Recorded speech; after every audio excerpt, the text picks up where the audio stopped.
Hi folks, are we back? Yep. Perfect. Okay. So just confirming, did that line work for anybody or it's still not working?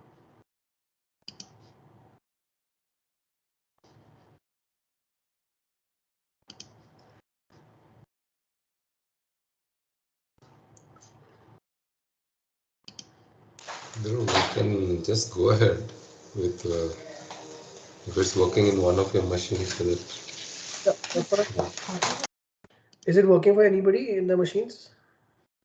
Because now it stopped working in both my machines also.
Okay, I'll show you this from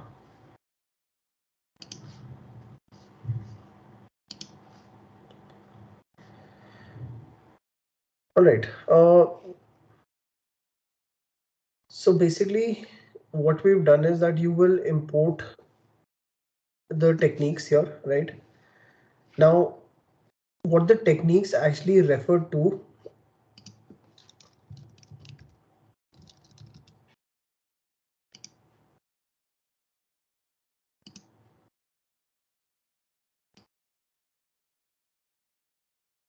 yeah. So for all techniques that exist, right, you will find all of them over here. In sum total, there are approximately 736 techniques that we see. So what this basically does is after you run this over here, what it basically does is that it and we run the get techniques command, it basically connects to the attack framework and gets all the techniques in a variable called techniques over here, right? So what you're seeing is all these details that you've got over here for all these techniques, right? They will basically come in this variable and you will have this variable available with you. If we iterate over these techniques, right, you will see the same details what we're seeing over here in this. If I open any one of them, you will see all these details over here as well, and you can keep collecting whatever information you want. So whatever columns that you want, you can keep collecting that and showing that information over here. Okay. Similarly, what we do, so these are the columns that are available. If you see the columns here, they basically subscribe to the columns that you have over here, and you can get all this information that is available on the attack framework using this. Okay. If I look at a specific technique, this is what you'll see, that a specific technique itself will provide you all that information here. So you don't need to go to the attack site or go to a specific technique over here. You can just click on that and you can get all the details for that specific technique here. All right. Any questions here? Looks okay. Okay. Further, what you can do is in the techniques, you can also just look for the technique names that you have over here. So you can sort them by name, and you can also get all the techniques for these specific names that exist.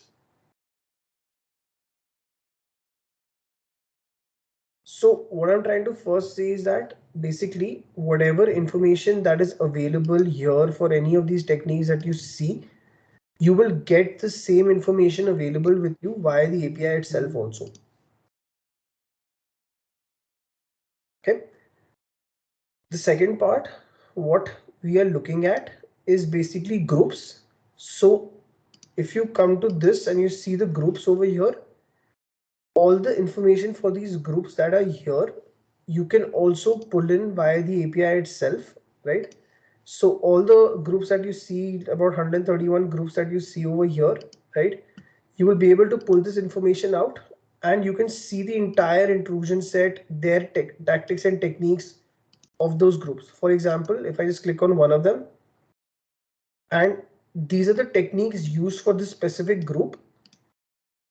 When you basically integrate this with your SIEMs, etc. as well, if these techniques get identified and all of these techniques actually match, you can then basically define that, okay, this is so and so group name, and this is the type of attack that is actually being launched. So what we can do is via the API itself, we can get all the groups as well and list them down here. Similarly, we can also get a list of all software that is available. So any of this information that you want, right? All of this information basically can be charted out here by the APIs itself.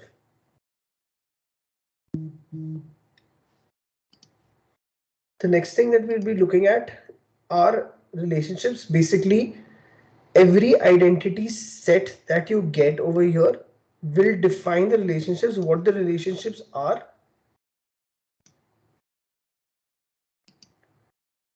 If you look at all these details like 1, 2, 3, 4, 5, 6, all of these, they're about some total about 15,000 of these relationships that we have. You can pull all the details for this. Similarly, in terms of data sources, if you come here, if these data sources exist over here, similarly, you can pull in all these data sources as well.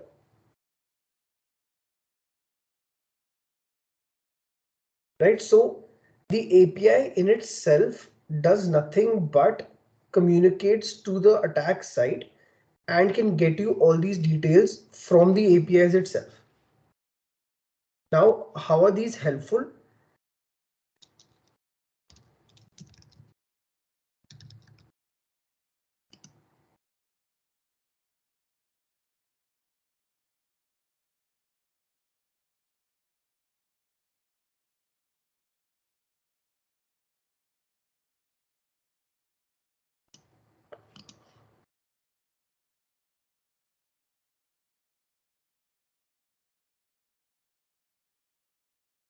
Let me just open this.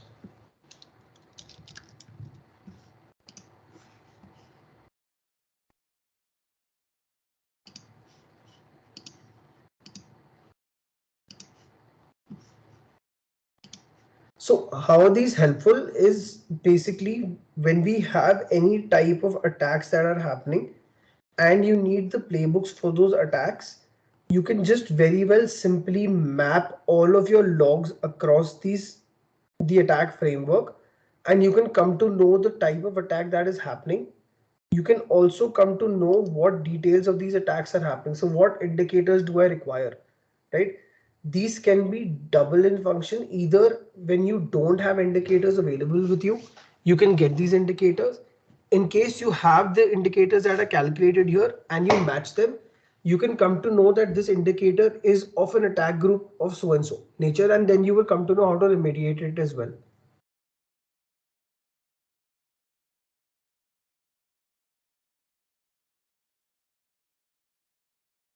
Does this make sense?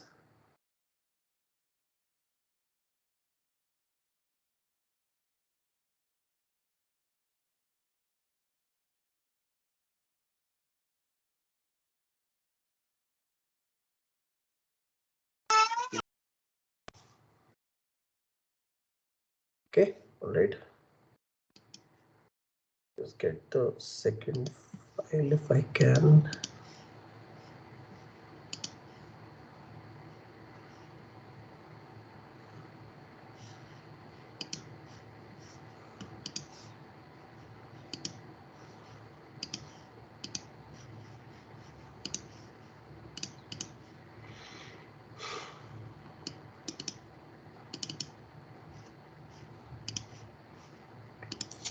playbook, can you send us a playbook?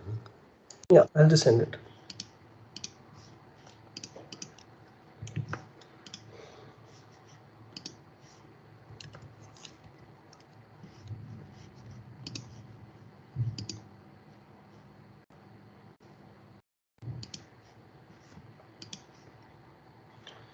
Okay. The second part of what you can do is that in the attack framework itself, there are three different sources of data that you will see over here, which is basically enterprise, mobile, and ICS. These basically have different sections of the way attacks transpire on each layer. So enterprise is basically your systems that you can comprehend. These are for mobile specific attacks that you're seeing, and ICS is basically used for any of your IoT etc. devices that you get. So these are specific to that. So when these things change, you basically can get specific data in terms of lifting whatever specific attack frameworks that you need. If you need the enterprise version, you do get enterprise here. If you need the mobile one, you can type mobile. If you need all of them, you can just do enterprise.keys and all of them. So all of them will come, right? Similarly, if you want to do just mobile, let me just show that to you. Yeah. If you want to do mobile, all you can do is just get the mobile or do a get underscore mobile here and you will get all of these here, right? Similarly, if you want to do just the ICS, you can also just change this to lift.get ICS and you'll get all the ICS techniques and tactics here. Groups just for ICS, groups malware just for ICS, relationship just for ICS. So all this information that you're seeing over here, you can pick up for any of these groups that you need. Only the lift command changes, that's about it. And everything else remains the same. You can fire the same queries that exist and you can get the same information for all of them.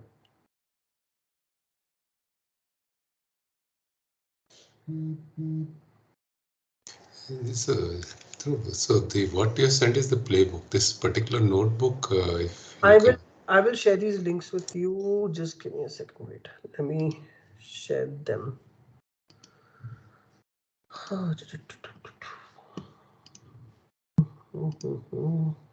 From the playbook, can we have like we can do they also publish notebooks in that playbooks? No, right? It is just the reference. No, these are just references. Okay.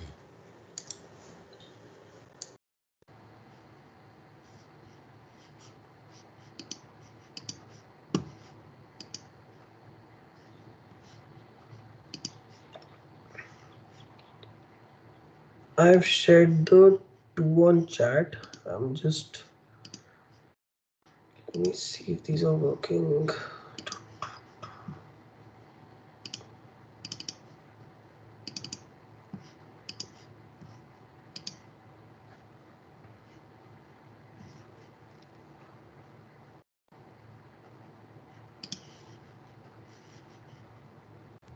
The one which you're working on, that notebook, is it proprietary or it is having some? No. You can use it easily. There's nothing proprietary.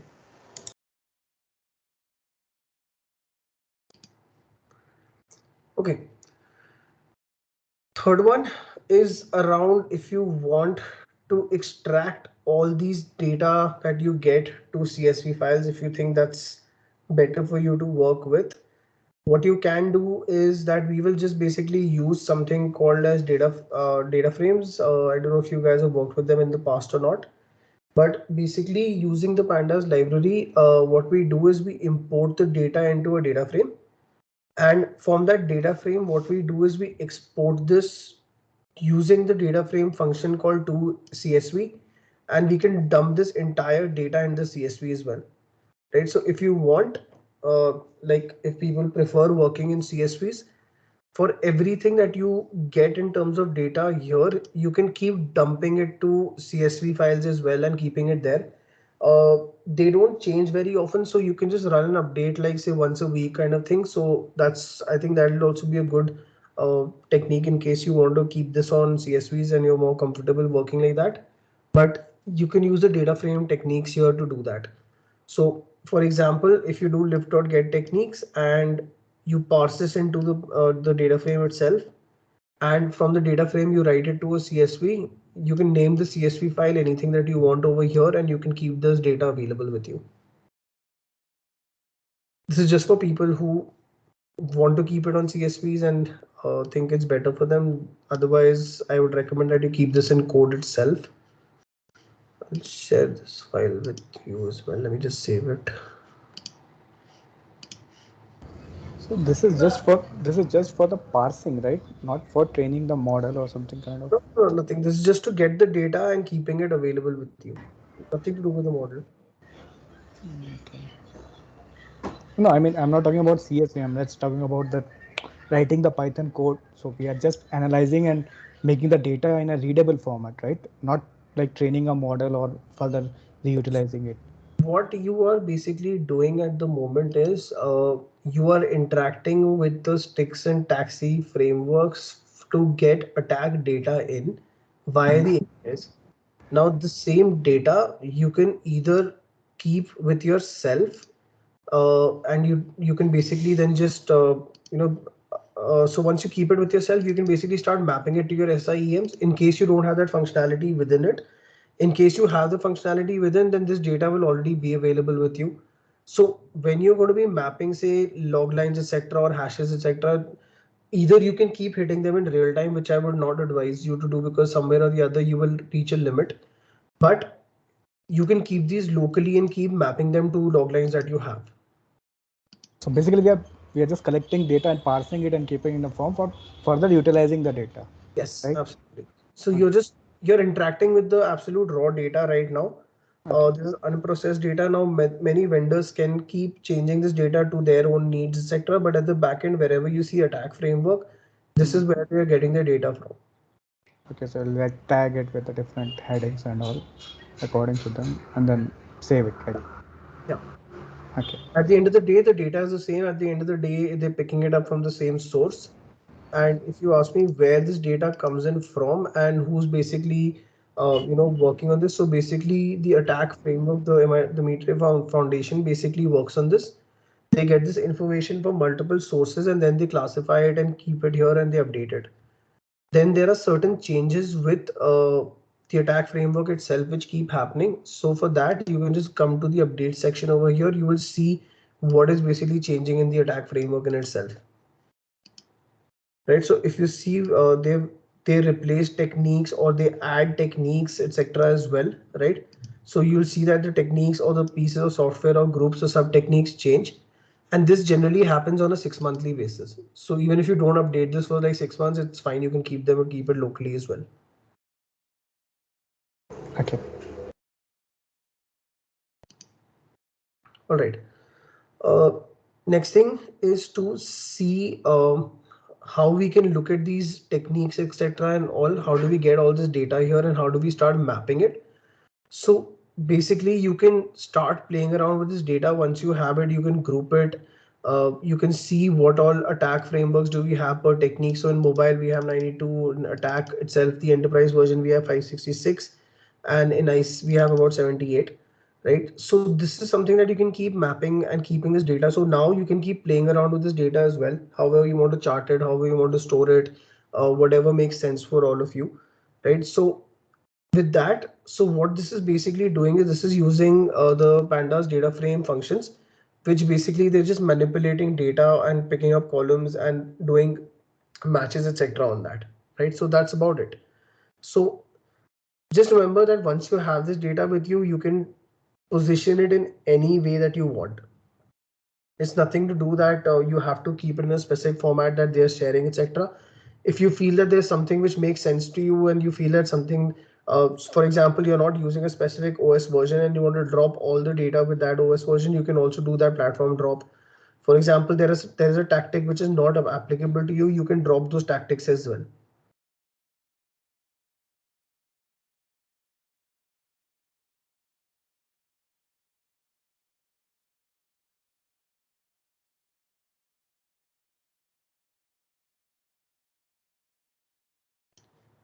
Does this make sense to everybody?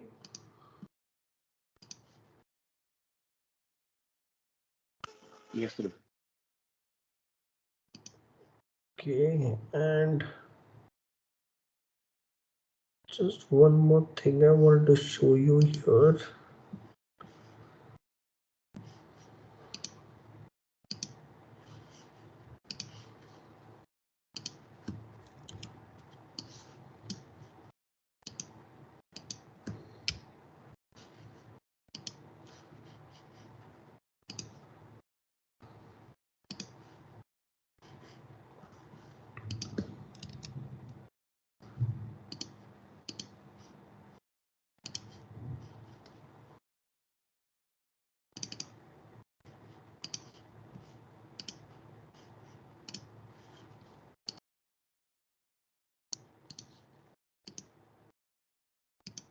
Yeah. One more thing that you can do is that you can basically take all this information that you have and you can start mapping it to the attack navigator information that we get, right? Now, for example, you have had an attack and you want to visualize it and you don't have the attack framework in any of your systems. What you do is you start mapping the intrusion IDs that you have with the attack patterns. Using the attack patterns, what we can do over here is that we can create a JSON which basically the attack navigator will understand. So at the end of the day,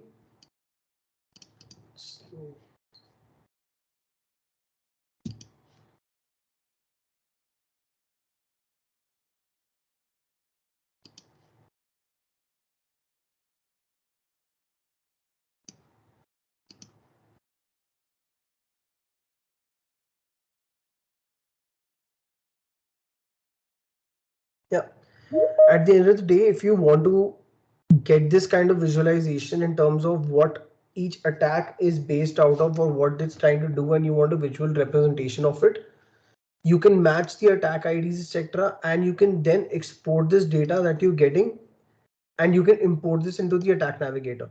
So what it would actually end up doing is it will make all these processes blue wherever you have marked a incident ID or an intrusion ID that is getting set.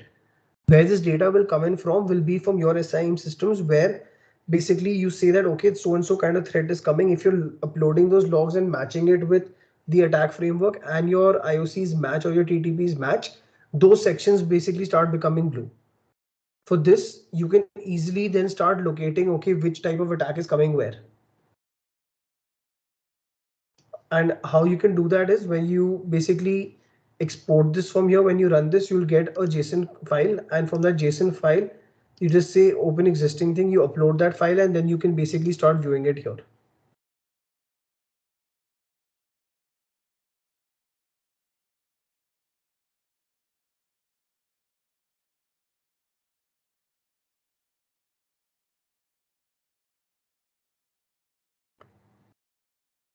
Any questions on this?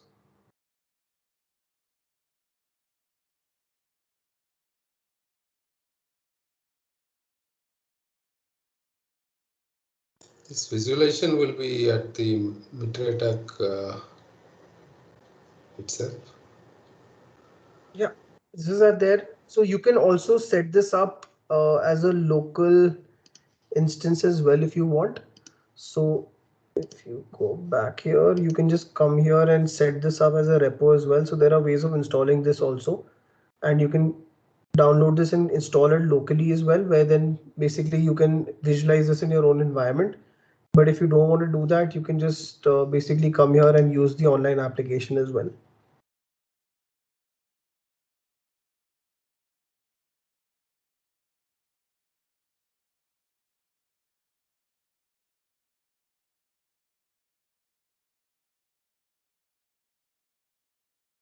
Any questions on this?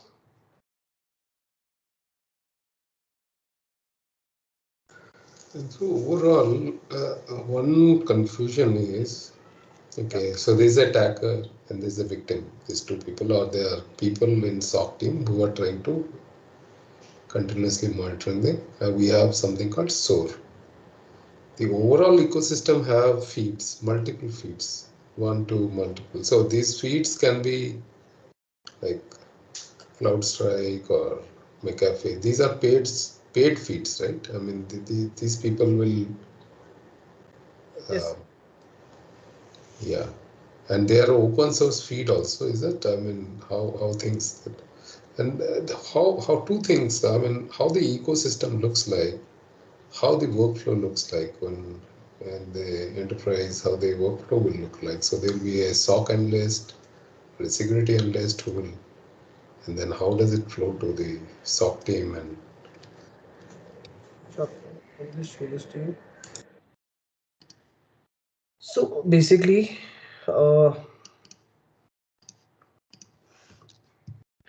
consider this to be your attacker, right? Consider this to be your infra or whatever application sector you want to call it. There are security engineers here along with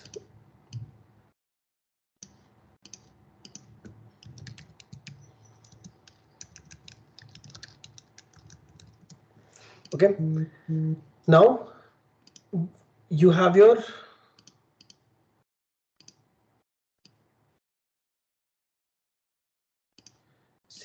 public infra here, right? Whatever is exposed. For example, an attacker is targeting this infrastructure, and this basically is connecting to multiple infrastructures that you have. It can connect anywhere. Okay. Your SecOps team and your SIMs and your vendors and everything is going to be sitting here, and they're going to be analyzing logs coming in from here, logs coming in from here, right? All your devices or all your icons or all your sensors basically are going to be sending logs to your SIEMs or whatever the systems that you have, right? What I mean by sensors is it can be any of your devices that you have. It can be a firewall, it can be anything. All right. Now this is basically going to all your SIEMs, and we are sitting here and analyzing these logs over here, right? What the SIEMs is doing is it's sending alerts to your engineers, and your engineers are basically taking some kind of action that they need to basis of the alert. Okay, is this part clear? yeah, so where the feeds are now, where the feeds are coming. Yeah, I'm going to talk about that. When in your SIEMs you have something called as thread feeds, or in your sensors itself you have something called as thread feeds. Is this how your setup is like? You might be using individual devices like CrowdStrike, which might have their own feeds. You might be using an SIEM, which itself might be having a thread feed, right? What is the example of sensor here?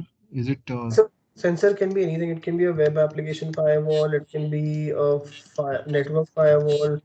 okay? It can be an EDR solution, whatever you want.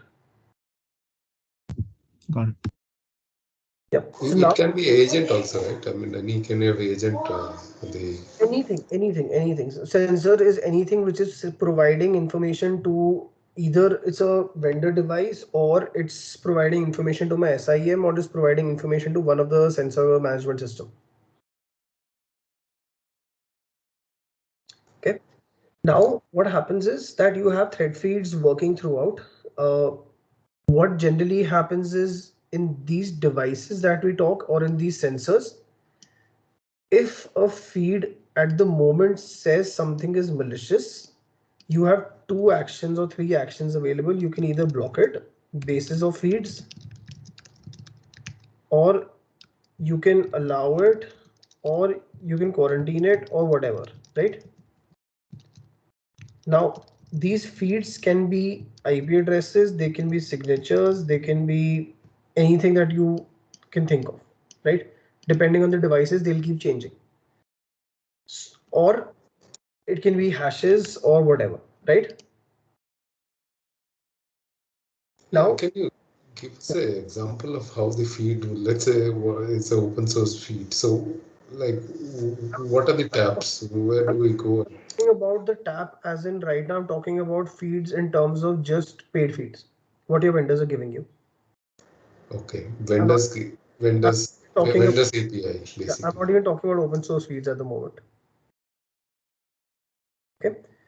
Now, what happens is that basis of these feeds, you will take some action. You will pass that to your SIEM. For you, either it will already block it or you quarantine it and you say that, okay, because this is in a blacklist of XYZ, that's why my vendor is basically saying that this is malicious in nature. Hence, you're going to take some action on it, right? Now, this is how we are working today. What I'm saying here is now that you have your SIEM in place, right? You have multiple devices sending information here. Okay. These can be anything that you want. Whatever devices you want to call them, you can call them anything. Whether it's a WAF, it's an EDR, whatever it is. Now, there are some SIEMs which provide you paid feeds here itself. Okay. These feeds can be again on IPs or hashes.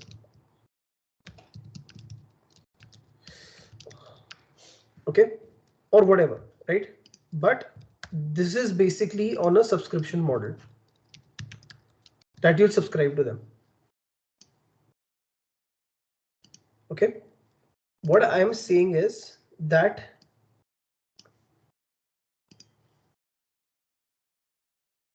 there are two models here. Either you say that I will bring in a feed, I will set up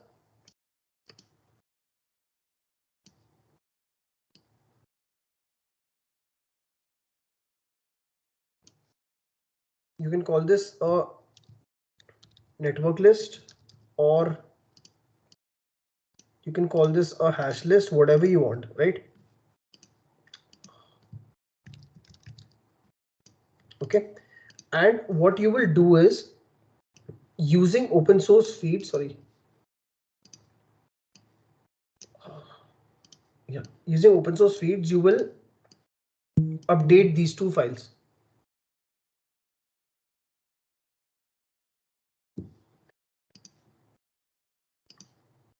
How these are getting updated?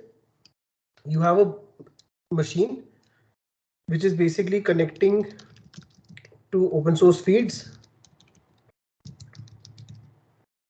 and updating these details in those lists.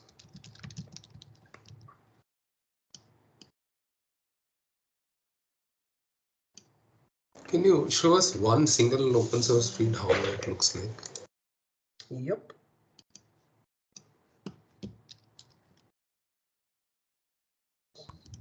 And I assume these are consumed on a API layer. Yeah, API, all APIs. So there's a like there'll be some kind of a group, or it's a government of America, or who publishes this APIs?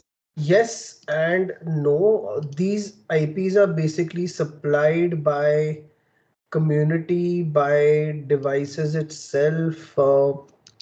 There are multiple sources to this, but can be your devices itself are supplying them, can be people in the community supplying them, like we supply it to multiple feeds as well. So it can be anyone and everyone who's supplying it.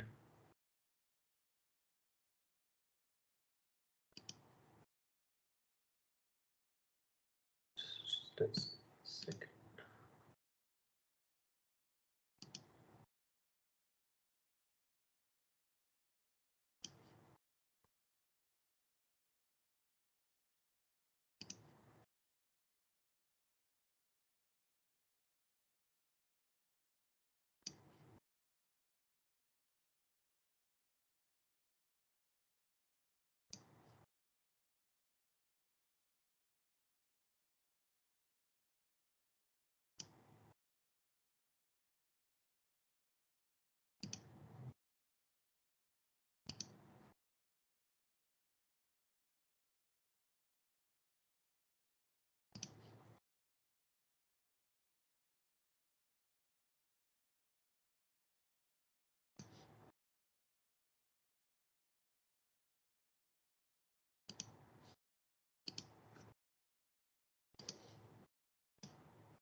If you see this, if you see my screen, right?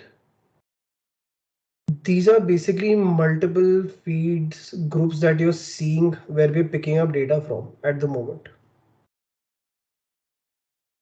So when you say that, where are these feeds? These feeds are basically coming in from multiple devices, like Tor IPs are here. Any emerging threats or compromised IP sheets are here. Alien Vault is something we pick up from. Then there's Blocklist D, then there's Dragon Research Group. Then the VNC IP from Dragon Research Group. Then there's a site called NoThink Malware. There's a site called NoThink SSH. There's a site called Feudo. There's a site called Anti-Spam. There's a site called D-Shield. There's a site called Malcode. There's a site called Malwarebytes. Then there's Spamhaus, which you're using. So there are multiple feeds that you can use. Right? If you open any of these, this is where basically people are adding data. Okay. If you're seeing this, like last modified, this is like last modified sometime on 28th June, right? This basically keeps getting updated. So this entire script, I'm just giving it to you all. Just, I mean, don't circulate it, but just keep it for knowledge purposes. But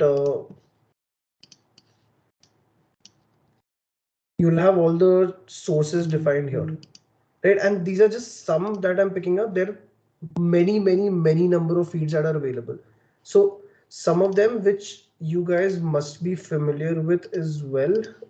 I can show you some of them. You can look at Alien Vault as well. I don't know how many of you are familiar with Alien Vault and OTX. So over here, you can just come and search for any IP or any hash or anything that you want, right? Or they have their own feeds as well, which come up. Okay, so you'll see listed domains with it associated, what all URLs are there, what are file hashes associated with it, any malware which is coming up, etc. Right? You get all this information available. This is all free. These can all be taken out from APIs as well. Virus Total is another site where you can take out all this information about domains, about IP addresses, anything that you want. You can again, there are free APIs as well. If you use this to a limit, if you using it above a limit, then you can basically, you have to pay for it.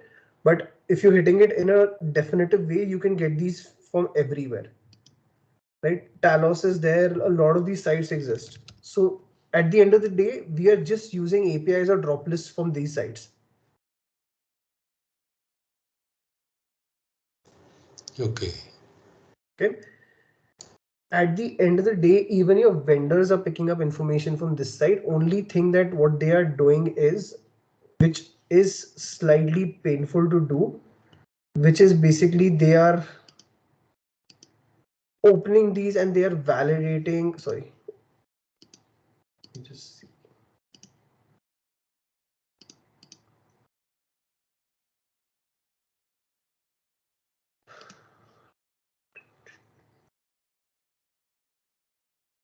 Yeah.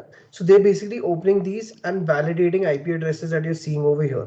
For example, these, they will basically validate them. They will hit multiple subscribers, they will hit multiple feeds, and they will basically tell you whether these IP addresses are actually malicious or not. That is the only additional thing that they are doing. Okay. So when I say that we are using a machine where APIs are there, which are hitting to these multiple services, and we are updating either IP addresses or hashes or blacklists or domain blacklists or whatever. And whenever our SIEM sees a log file, these basically upload them into a list. The SIEM runs them against that list. In case there is something that flags, it just adds another column saying blacklisted in custom feed. That's it.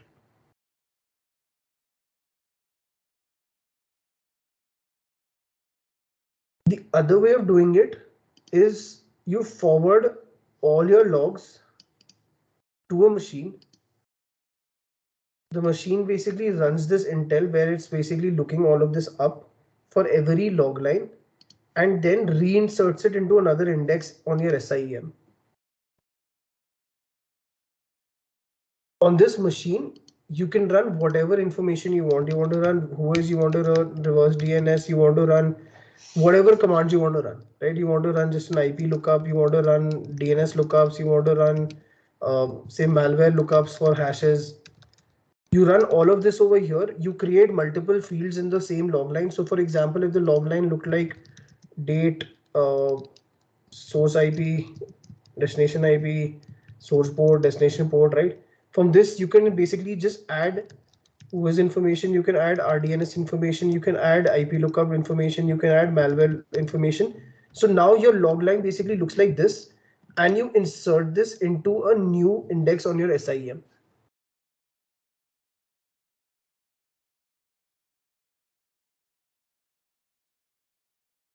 Okay.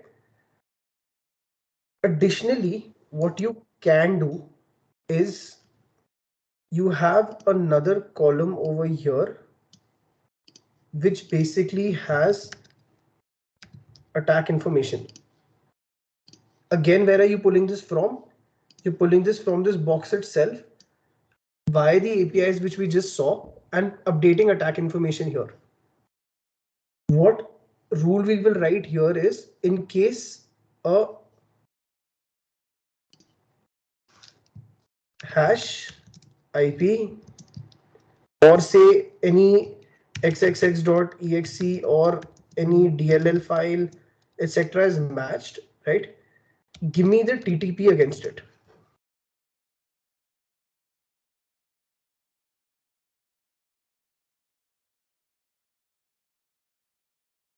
So now what your log line will look additionally with will be a TTP here.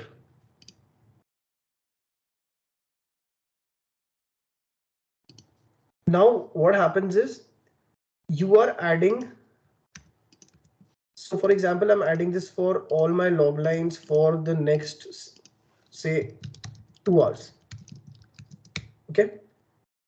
What I will do is in a 2-hour window period, I will just extract all the TTPs from my SIEM, take those TTPs and tell this to map it to any group. For example, there was a TTP which came up, simple, nothing, but just like 1.1.1.1 was running a port scan on my machine or on my infra, right? TTP against this would be recon, would be active port scanning. For example, after 30 minutes, I saw one of my internal machines.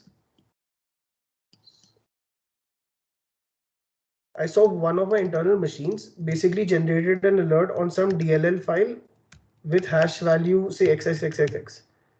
This hash value matched in some TTP, and that TTP say 1512.01.x, something like that, right? If you take out all the TTPs for a half-an-hour channel or a 2-hour channel and you take that and you upload it into your attack viewer, manually you'll be able to see what TTPs were flagged. If you don't want to do this manually, what you can do is take all these TTPs and keep checking them against groups. Every group on attack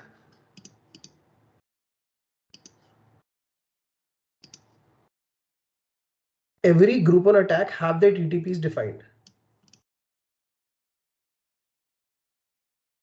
For example, 70% of the TTPs for this group got flagged. You can generate a new alert for that. Now, why is this helpful? Is because when your engineer is just looking at one line of these logs coming in, for them it is just one specific incident. When I look at this in sum total for a period of time, I will be able to track the entire incident that somebody, for example, if this group was actually doing a scan on my site and they wanted, and this is the way that they do it. So for example, they do data for local extraction, they do drive-by compromise. I've seen a T1592 as well. I've seen T5190 as well. What you would be able to gather from this is that the group adversarial is trying to attack me using very similar techniques that are coming up.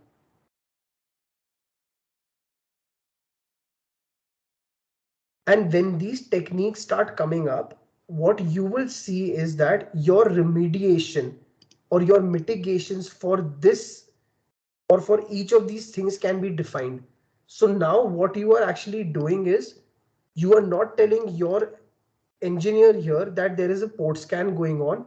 You are telling your engineer that I am seeing a 70% confidence that there is a TTP attack going on for group this with mitigation actions 1, 2, 3, 4, 5, 6. Now it depends on your processes whether your engineer launches these mitigation actions one by one manually, or you have a source system over here which is basically launching these mitigation actions automatically.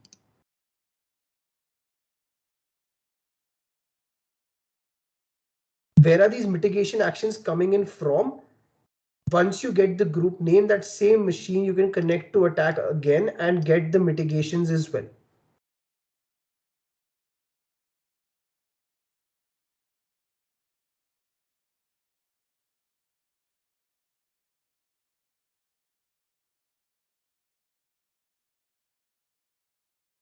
Does this somewhat make sense now to you? Yeah, this has been very good actually. It gives a clear picture of what's going on, what we're trying to do. So individually, it will not make sense to you. Collectively, when we pick this information up, it makes sense. Now, we have done a couple of things where we have looked at the attack API. Unfortunately, we couldn't execute it because it's somewhat down. I don't know for what reason, right? This entire aspect that what you're seeing, right, of this can be replaced with the solution called MISP. Okay. MISP basically connects to n number of threat feeds, what you or threat intelligence information, and MISP itself is run by an organization called Circle, right? And they basically connect to multiple threat feeds or threat information centers or incident response centers and gather information for you. We were working on setting up an instance for us locally. Ideally, you do not need to set this up. You can use a common instance that they have. You can just write a contact information to them and tell them and write an email or open a ticket. They will give you access to their central instance.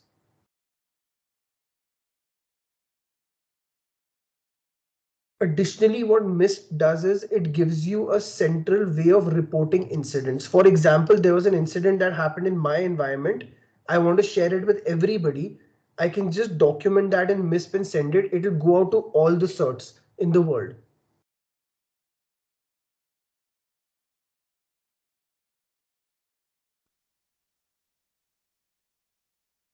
So collection can be automated. Attack can be automated. If you want to see what it looks like actually in a vendor forum, I just wanted to show you this as well. I'm just opening one of my devices and showing this to you. Just give me a second.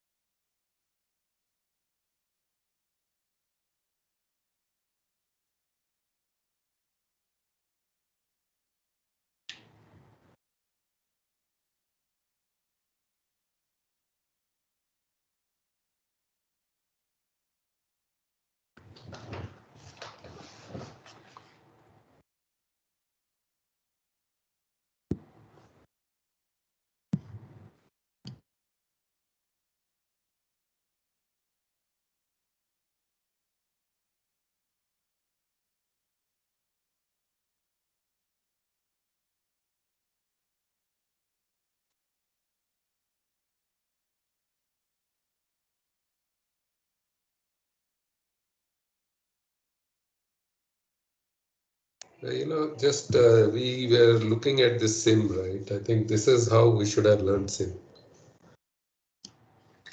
There are many ways of doing it as well. See, this is just one thought. A lot of people disagree with me as well. They say that you overloading the entire concept of SIEMs, but somehow I just feel SIEMs are now becoming outdated with the entire concept of having an engineer reviewing it. Although we have SOAR coming in to an extent, but I just feel it becomes an overload for the person to keep reviewing alerts again and again and again and again, and they basically get burnt out. So I faced this myself as well, where you will see one alert, you will pay a lot of attention to it, you will go through entire remediation actions. Second time you review it, you'll again go through it. The 100th time you review, you'll receive it. You'll say, "Oh, I've seen this like 99 times before. This is nothing." You just close the ticket, right? And that is where issues start happening. So I very frankly, so at least at OLX, we don't have any people or any person watching SIEM. I have people automating machine learning, etc. at the back end to enable SIEM to basically work in an automated fashion. Only when my automated incident response, basically what we call as AIR internally, does not know what action to take because it's not confident enough. Only that's when it actually raises an incident uh, to one of our engineers who basically has a look at it and then takes a call basis of that.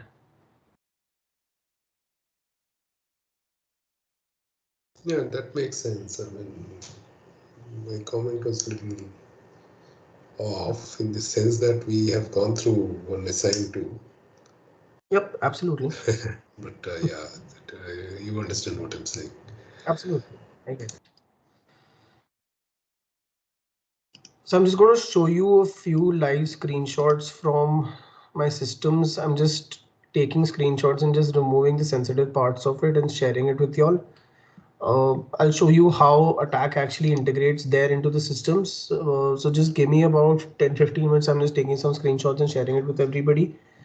But in the meantime, what you guys can do is you can start your quiz and you can work on that.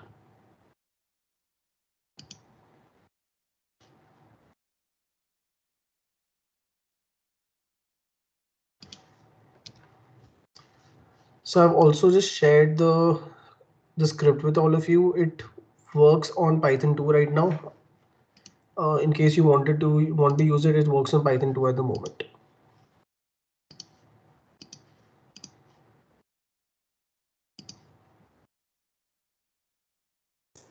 Okay.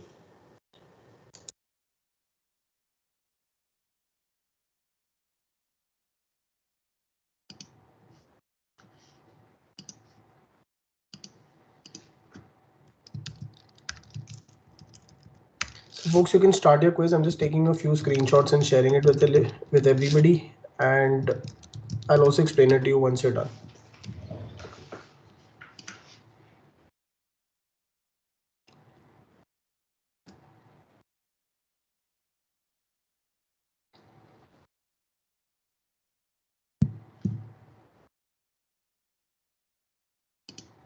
So we can go ahead. Diksha, you're there.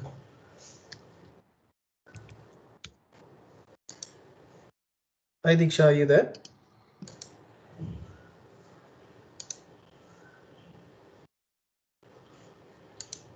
Just give me 1 second. I'm not sure this is assigned yet.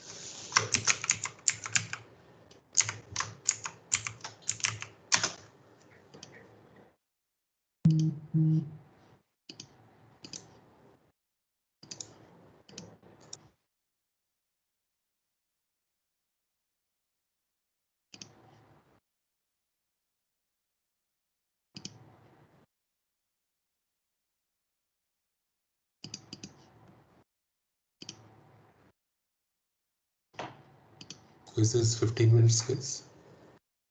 Oh, it's an hour long. The Hour 43 long. questions. Okay. I think somebody should be there. Diksha, are you here? Yes, sir. Should I Please, mark? you Yeah, can just assign the quiz to them, please. yeah, I'll mark the quiz. Yes.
Yes, sir. It's already mapped. All right, perfect. Folks, you can start it then.